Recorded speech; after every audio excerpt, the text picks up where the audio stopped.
حضور اقدس صلی اللہ علیہ وسلم نے ارشاد فرمایا کہ جس آدمی نے کلمہ پڑھا کہ لا الہ الا اللہ، اس کے لیے جنت میں داخلے کی مہر لگا دی جاتی، اور جس آدمی نے اللہ کی رضا کے لیے صدقہ کیا، اس کے لیے بھی جنت میں داخلے کی مہر لگا دی جاتی ہے،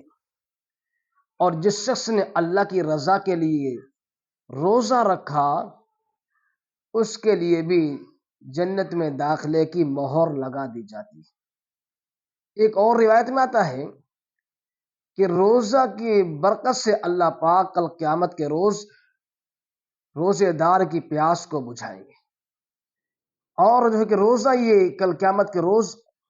روزے دار کے لیے سفارش کرے گا، یا اللہ یہ دن بھر میری وجہ سے بھوکا رہا، یا اللہ آج میری اس کے حق میں شفاعت کو قبول فرما۔ تو اللہ تبارک و تعالی روزے کی شفاعت کو قبول فرمائیں گے، اور قبول فرمانے کے بعد اس بندے کو جنت میں داخل فرما دیں گے۔ تو اللہ تبارک و تعالیٰ سے دعا ہے اللہ پاک ہم سب کو پورے رمضان کے روزے رکھنے کی توفیق عطا فرمائے۔